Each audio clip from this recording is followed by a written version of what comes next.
எல்லாருக்கும் நமஸ்காரம். இன்னைக்கு மகாபாரதம் கதையில எபிசோடு அஞ்சாவது எபிசோடு.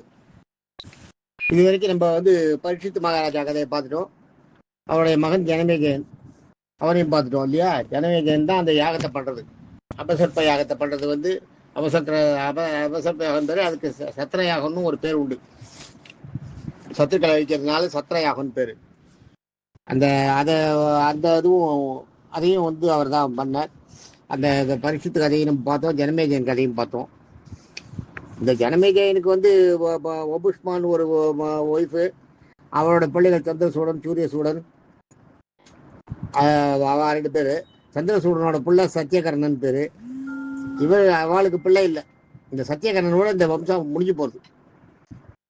இந்த கௌரவ வம்சம் அந்த சத்திர சத்தியகர்ணனோட முடிஞ்சு போறது. அந்த வம்சம் அவ்வளவுதான். அவன் சந்திரசூடன் மகன். சந்திரசூடன் அந்த இவனோட பரீட்சித்தோட மகன். அவன் அந்த சந்திரசூடனோட மகன் ஜனமேஜயனோட மகன். ஜனமேஜயனோட மகன் சந்திரசூடன். சந்திரசூடனோட மகன் சத்தியகர்ணன். அவனோட அந்த ஜென்மம் அந்த கௌரவ பரம்பரை முடிஞ்சு போறது. ஞாபகம் வச்சுக்கோ. இதுக்கு முன்னாடி நம்ம இவரை பார்த்தோம், வசிஷ்ட முனிவரோட கதையை கேட்டோம். அதுக்கடுத்து சக்தி முனிவர் கதை அப்புறம் சொல்றேன்னு சொல்லியிருந்தேன்.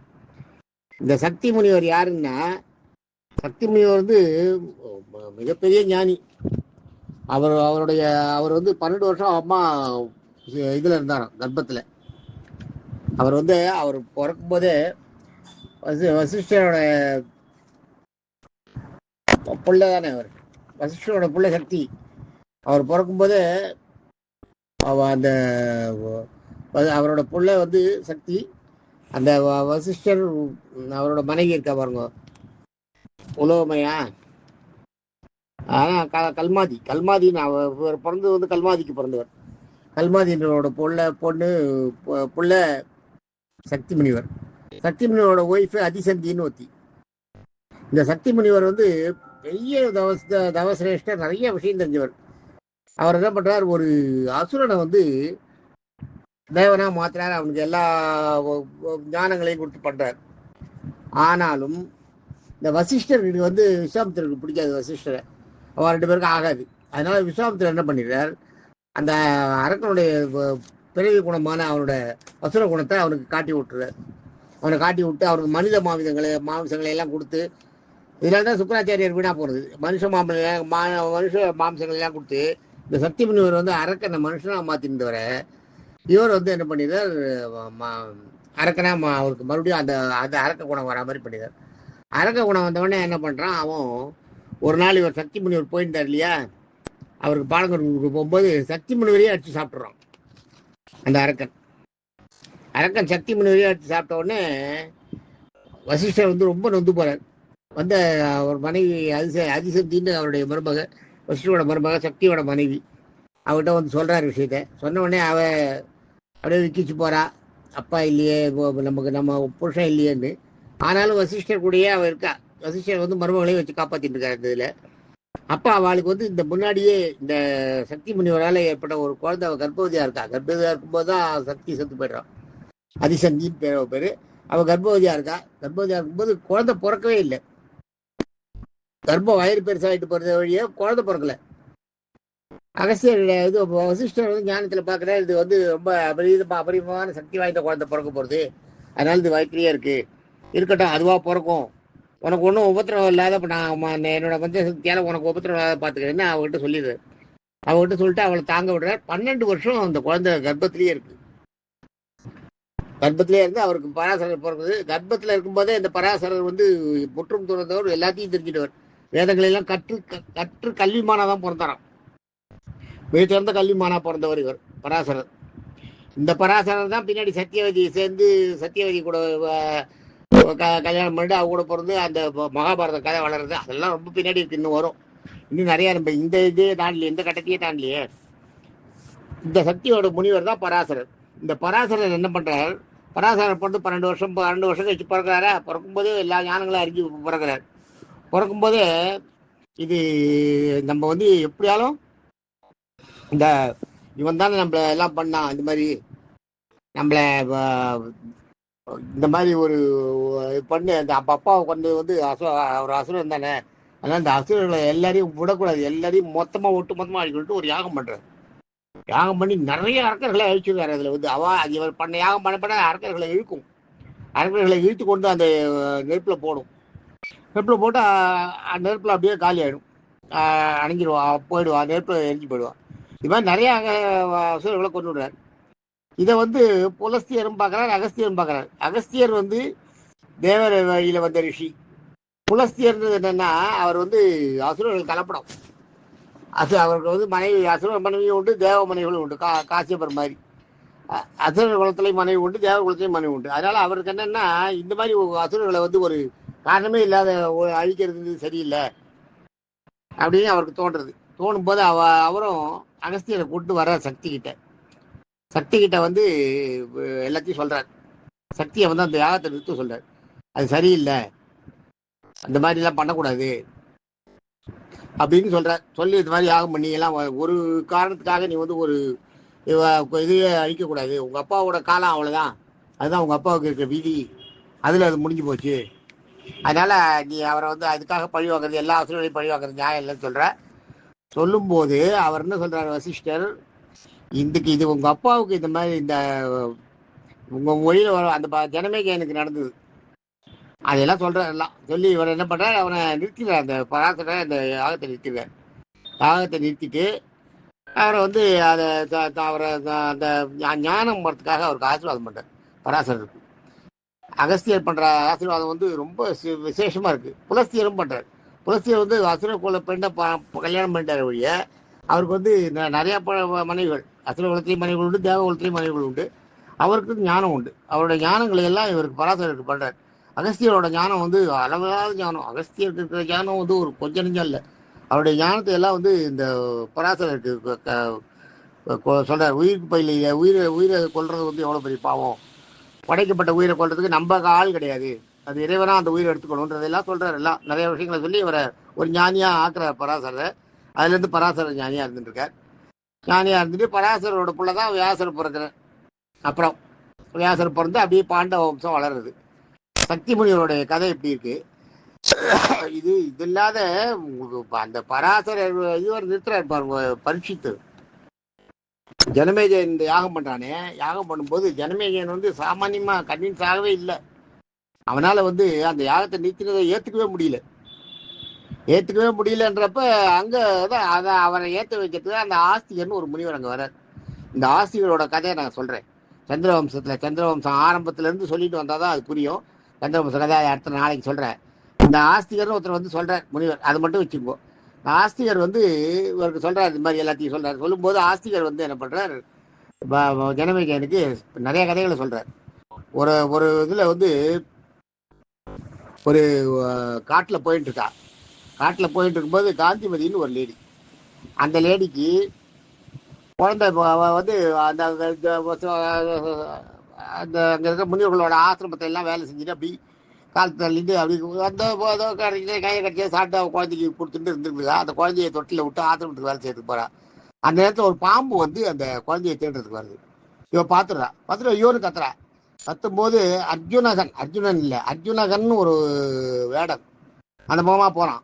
அவன் என்ன பண்றான், ஓடி வந்து பாம்பு அப்படியே கையில பிடிச்சிடுறான். பாம்பை கையில பிடிச்சிருக்கிறான், குழந்தைய தப்பிச்சிடுறான். குழந்தைய கடிச்சுடுறது. ஆனா பாம்பு குழந்தைய கடிச்சுட்டு ஆனா இந்த அர்ஜுனகன் வந்து அந்த பாம்பு பிடிச்சிடுறான். பிடிச்ச உடனே அவன் என்ன பண்றான், அந்த பாம்பை கொல்றதுக்கு தன்னோட கத்தி எடுக்கிறதுக்கு போறான். நான் கொன்றேன்ப்பா, உன்னை விடுறேன் பாரு, நீ இந்த குழந்தைய அநியாயமா கொண்டுட்டியே அப்படின்னு அந்த கத்தி எடுப்பான். எடுக்கும்போது அந்த பாம்பு சிரிச்சுட்டே சொல்லும், உன்னால என்னை கொல்ல முடியாது, நீ உன் கையால நான் சாகனேன்னு எனக்கு இது இல்லை, அதனால உன்னால என்னை கொல்ல முடியாதுன்றா. நான் இந்த கையில நீ இருக்க, இப்ப கத்தி எடுத்து உன் கழுத்தை அறுத்துற போறேன், எப்படி நீ சாக மாட்டேன்னு சொல்ற, அதையும் நான் பாக்குறேன். கையில கத்தி எடுக்கிறதுக்கு கையை விடுவான் உரையில. விடும்போது அங்க உள்ள இருந்த ஒரு பூனாகம் இவன் கையை கடிச்சிடும். பூனாகன்றது சின்னதா நூண்டு இருக்கும், ஒரு அரை சேனல்ல இருக்கும், அவ்வளவுதான், வெள்ளையா இருக்கும், சின்ன பாம்பு மாதிரி இருக்கும். அது வந்து பயங்கர விஷம். அதனோட நாக்கு பட்டாலே சைனைட் மாதிரி பட்ட ஒரு செகண்ட்ல கை கால இழுத்து விஷம் வந்து செத்து போயிடுவான். அந்த பூனாகம் இவனை கடிச்சிருது. கடிச்ச உடனே இந்த வேடன் வந்து திணறான் பாருவா, கொல்ல முடியாத வேடனுக்கு வந்து உயிர் தூசலாடுறது. இந்த பாம்பு சிரிக்கிறது, நான் சொன்னேனே பத்தியான்னு. அதுக்குள்ள இவன் என்ன பண்றான், இந்த காந்திமதி நேரா போய் எங்கேயோ பச்சளை எதையோ பறிச்சுட்டு வந்து அந்த வேடனோட வாயில விடுறான். விட்ட உடனே அந்த வேடன் போச்சுட்டான். போச்சுட்டு அந்த பாம்பை மட்டும் விட்டுறான். ஏன்னா அந்த பாம்பு உண்மையை சொல்லிட்டு இல்லையா, நான் உங்க ஏழை எனக்கு சாவு இல்லைன்னு உனக்கு எப்படி தெரிஞ்சுன்னு சொல்றேன். அப்ப அந்த பாம்பு சொல்றது, நான் தேவலோ ரிஷி பெண்ணா, நான் நாககன்னிகை உலகத்தை சேர்ந்தவ, நான் வந்து இந்த குழந்தைய கொல்லணும்னு எனக்கு கொடுத்துருக்கு. எனக்கு இருக்கிற விதி இது, இந்த குழந்தைய கட்டி சாகடிக்கணும்னு. சரி, நீ இதெல்லாம் சொல்ற, உனக்கு இப்போ உன்னை பாம்பு கடிச்ச உடனே இந்த காந்திமதி போய் அந்த பச்சளை எடுத்துட்டு வந்தா, ஏன் அவன் குழந்தைய கடிச்ச உடனே அதை பண்ணிக்கூடாது? அவன் குழந்தைய நான் கடிச்சேன் இல்லையா, அவன் குழந்தைய நான் கடிச்ச உடனே பண்ணல இல்லையா? அதான் விதி. அதுதான் விதி. யாருக்கு எப்ப விதின்னு இருக்கோ அது நடக்கும். அதனால அந்த விதிக்காக வந்து மாற்றுன்னு வந்து இன்னொருத்தரை கொல்றதுன்றதை பண்ணாத நீ அப்படின்னு அந்த வேடனுக்கு இந்த பாம்பு சொல்லும். விதிக்காக, விதியால் அந்த குழந்தை செத்து போச்சு, நான் அதுக்கு காரணம் இல்லைன்றது சொல்லும். இந்த கதைய, இதே கதைய ஜனமே ஜெயனுக்கு ஆஸ்திகர் சொல்ற, நீ வருத்தப்படுறிய, இதெல்லாம் இருக்கு, நீ வந்து ஒரு பாம்பு உங்க தட்சகன் உன்னோட அப்பாவை கடிச்சது, நீ தட்சகனை குறித்து ஏதாவது பண்ணணும்னு பண்ணா பரவாயில்ல, பாம்பு இனமே அழியணும்னு பண்றது என்ன நியாயம்? அது சரியில்லை இல்லையா? அதனால அவளோட விதி எப்படி இருக்கோ அவளுக்கு அதெல்லாம் ஒரு ஒரு காரணம் இருக்கு. ஒருத்தர சாகத்துக்கும் ஒரு காரணம் இருக்கு. அந்த காரணத்தால உங்க அப்பாவுக்கு விதி, அந்த பாம்பால விதி, தட்சகனால சாகணும்னு உங்க அப்பாவுக்கு விதி, அதைத்தான் தட்சகன் செஞ்சான். நீ வந்து இதை அதுக்காக யாகம் எடுத்து எல்லா பாம்பையும் நீ ஒண்ணுமே தெரியா பாவம் அறியாத பாம்புகளை எல்லாம் கூப்பிட்டு கொல்ல வைக்கிறது என்ன நியாயன்றதை கேட்பார், சொல்லுவார் அவர். ஆஸ்திகர் சொல்லுவார் இவருக்கு. ஆஸ்திகர் அவ்வளோ பெரிய ஞானி. ஆஸ்திகர் யாருன்றதை நம்ம அடுத்த இதில் பார்ப்போம். ஜனமே ஜெயனுக்கு வந்து விதி தான் பெருசு, விதியால தான் எல்லாமே நடக்குது, யார் மேலேயும் தப்பு இல்லை. அந்த சமீகர், சாபம் கொடுத்த சமீகர் மேலேயும் தப்பு சொல்ல முடியாது. அவர் வந்து அப்பாவுக்கு இது மாதிரி இருந்தவொடனே அவருக்கு கோபம் வந்துடுது. சாபம் கொடுத்த சிருங்கி முனிவருக்கு. சமீக முனிவர் தன்னுடைய ராஜா வந்தான், அவனுக்கு நம்ம பண்ணலையே, அவன் வந்தப்ப நம்ம கண்ணு முடித்தது தப்பு தானே, அதனால தானே அவன் பண்ணான்னு அவன் சமீக முனிவரை பொறுத்த வரைக்கும் அந்த ராஜா பண்ணது நியாயமா தெரியுது. ராஜாவுக்கு என்னன்னா, நம்ம வந்து ஒரு என்னதான் இருந்தாலும் நம்ம பேசாத வந்துருக்கணும், அதை விட்டு நம்ம ஒரு பாம்பு எடுத்து அந்த அவர் கழுத்துல போட்டு வந்து தப்பு தானே, அதனால தானே அந்த முனிவர் நம்மளுக்கு சாபம் கொடுத்தாரு, சிருங்கி முனிவர் அப்படின்றது பரீட்சித் மகாராஜாவுக்கு அது தப்பா தெரியுது. பரீட்சித் மகாராஜாவுக்கு அந்த தான் பண்ணது தப்புன்னு தெரியுது. பரீட்சித் மகாராஜாவை வந்து அந்த ஏற்றி விட்டாரு பாருங்க உதங்க மகரிஷி, அதுவும் அது அவரை வந்து அவருக்கு ஆக்சுவலா ஜனமேஜயனுக்கு பரீட்சித் மகாராஜா பாம்பு கடிச்சு செத்து போயிட்டான்ற வரைக்கும் தான் தெரியும். ஆனா இவ்வளவு இதோட பின்னணி எல்லாம் அவருக்கு சொல்லி அவரை வந்து அந்த சாபம் இந்த யாகம் பண்றதுக்கு தூண்டினதே வந்து உதங்க மகரிஷி தான். ஏன்னா உதங்கருக்கும் அந்த இவருக்கும் தட்சகனுக்கும் ஏற்கனவே பகை, அதை நான் உங்களுக்கு சொல்லியிருக்கேன், அந்த மணியக்கம் வந்துட்டு போனது. அந்த பகையை மனசுல வச்சுட்டு அவர் வந்து அவரை தூண்டி விடுறார். ஆக எல்லாமே இது வரைக்கும் நடந்த காரணங்கள் எல்லாமே இது. அதே மாதிரி நீ பண்ண யாகத்துல இவ்வளவு நாளும் இந்த பாம்பை நிறுத்தினான். அவன் யாகத்தை நிறுத்திட்டு தானே இவர்கிட்ட கேட்கறான், ஆஸ்திகிட்ட. இவ்வளவு நாளும் இந்த பாம்புகள்லாம் வந்து விழுந்து செத்து, அதெல்லாம் நீ சாகடிச்சுதான் நீ நினைக்கவே நினைக்காத, நீ பண்ணலது. ஆக்சுவலா அதோட விதி முடிஞ்சுது, அவ காலம் முடிஞ்சது, அவ போயிட்டு இருக்கா, அவ்வளவுதான். அது உங்க ஏழை சாகணும்னு விதி இருக்கு, அது நடக்கிறது. அதனால எது ஒண்ணுமே காரணம் இல்லாம இறைவன் படைக்கல அப்படின்றது நமக்கும் புத்திமதி இதுதான். எது நடக்கிறதாலும் நல்லது நடக்கிறது ஒரு காரணத்தோட தான் நடக்கும். நம்மளை படைச்சது இறைவன், நம்மளை படைச்சிருக்கான்னா அதுவே ஒரு காரணத்தோட தான் படைச்சிருக்கான். நம்ம காரணம் முடிஞ்ச உடனே இந்த ஆட்டோமேட்டிக்கா நம்மளுக்கு நாள் முடியும், நம்மளுக்கு தானா கூப்பிப்பான். அதனால அதையெல்லாம் நம்ம வந்து பெருசா பண்ணிக்கவே கூடாது. இருக்கிற வரைக்கும் வாழும் காலங்களில் நம்மளால முடிஞ்ச நல்லது செஞ்சுட்டு ஓரளவு நியாயம் நம்ம செய்யறது நியாயமா அப்படின்றத நம்ம மனசோட எடுத்து பார்த்துட்டு நம்ம காலத்தை போக்கிட்டு இருக்கணும். நாளைக்கு ஆஸ்திகர் கதையை பார்ப்போம். தேங்க்யூ.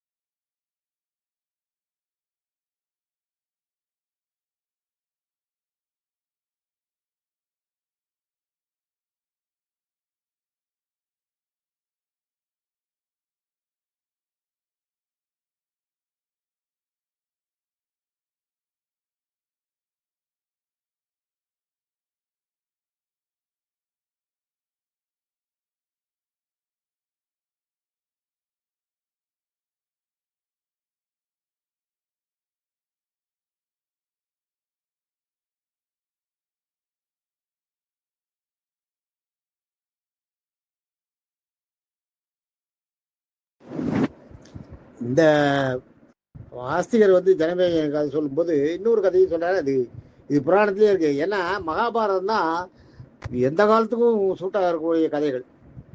அதுக்காக தான் இதை சொல்றேன். அவர் சொல்றார் அந்த மகாபாரதத்துல ஆஸ்திகர் சொல்றார், ஒரு ஒருத்தரை கொல்றதுக்கு வந்து விஷம் வைக்கிறா. ராஜா வந்து ஒருத்தன் சாகத்துக்கு வந்து விஷம் கொடுக்குறார். ஆனா அந்த விஷம் கலப்படமா இருக்கு. அந்த காலத்திலேயே கலப்படம் இருந்திருக்கு. அதனால தான் அதை சொல்றேன் நான். கலப்படம்ன்றது எந்த காலத்தையும் அதனால தான் மகாபாரத கதை எந்த காலத்துக்கும் சொல்லும். கலப்படம் இருந்த விஷத்தை கொடுத்துட்டாலாம். விஷத்தை கொடுத்தாரு. அந்த விஷத்துல கலப்படம் இருந்தது. ஆக்சுவலா அந்த சாக வேண்டிய கைதி சாகலை. ஒருத்தர் கைதி சாகலைன்னா அவளை விட்டுறணும். அதுக்கப்புறம் அவளை இது பண்ணக்கூடாது. அவளை மறுபடியும் கொல்லக்கூடாது. இது வந்து நியதி. ஒரு சாகிறதுனா ஒரு தரம் தான் சாகிறதுக்கு அவளை போடும். அவளை அந்த மரண வாசல் வரைக்கும் கூட்டிட்டு போயிடறாள். அவ்வளோதான். அதில் அவள் தப்பிச்சாள்னா அவளுக்கு மறுபடியும் உயிர் கிளம்பினது தான். ரெண்டாவது தடவை அவளை கொல்றதுன்றது கூடாது. ஆனால் இது ஜெயிலெலாம் பண்ணுவானுங்க. ரெண்டாவது தடவை ஷூட் பண்ணுவானுங்க சைலண்ட்டாக. இல்லை ஏதாவது ஒன்று பண்ணிட்டு செத்து போயிட்டான்னு சொல்லிடுவானுங்க. அந்த மாதிரி இவரை வந்து தப்பிச்சுட்டார். இதில் இவரோட இதில் இருந்து தப்பிச்சுடுறாரு. தப்பிச்சு வெளியில் அந்த அவன் அந்த கைதி வந்து தப்பிச்சு வெளியில் வந்தவொடனே இந்த கைது செய்யப்பட்டவர் வந்து தப்பிச்சு வெளியில் வந்ததை கொண்டாடுறதுக்காக எல்லாரும் மது சாப்பிட்றான். இந்த மதுவில் கலப்படம் விஷம். இதை சாப்பிட்டு அத்தனை பேர் செத்து போறான். இந்த கொண்டாட்டமா இவன் உயிர் தப்பிச்சதுக்காக, இவன் உயிர் போச்சதை நம்பி சாப்பிட்டவா மது சாப்பிட்டவா அத்தனை பேரும் அவன் அதுல கலப்படம் இருந்தனால அவன் செத்து போறான். ஆக இதுல என்ன தெரியுது நம்மளுக்கு? இதை வந்து ஆஸ்திகர் வந்து ஜனமேஜயனுக்கு சொல்றாரு. இது வியாசபாரதத்துல இருக்கு. இந்த இந்த இந்த கலப்படன்ற வார்த்தையே இருக்கு. ஸோ அந்த காலத்துலயும் அந்த கலப்படம் எல்லாம் இருந்திருக்கு. அதை தான் சொல்றேன். இந்த கலப்படம்ன்றது வந்து கலப்படம்ங்கிறதுனால எப்படி ஆறுது பாருங்க, விதி எப்படி ஆறுதுன்றதை சொல்றதுக்கு இதை சொல்றாரு. கலப்படத்தினால உயிர் போக வேண்டியவனோட உயிர் போல, விதி அவன் போச்சிடறான். ஆனா அவன் பொழைச்சதை கொண்டாடுறதுக்கு கும்பல் சேர்றா பாருங்க, அவ சாப்பிட்டா எல்லாரும் செத்து போயிடுறான். அதை கொண்டாடின வாழ்லாம் செத்து போயிடுறான். ஆக விதி எப்படி மாறுறது பாரு. இது மாதிரிதான் விதி மாறும். அதனால விதியின் பையனாதான் உங்க அப்பா செத்து போனார். நீ வந்து அதை பெருசா மனசுல வச்சுக்காத. ஆஸ்திகர் இந்த கதையும் சொல்றாரு அவனுக்கு. அது நாளைக்கு ஆஸ்திகர் கதை பார்ப்போம். தேங்க்யூ.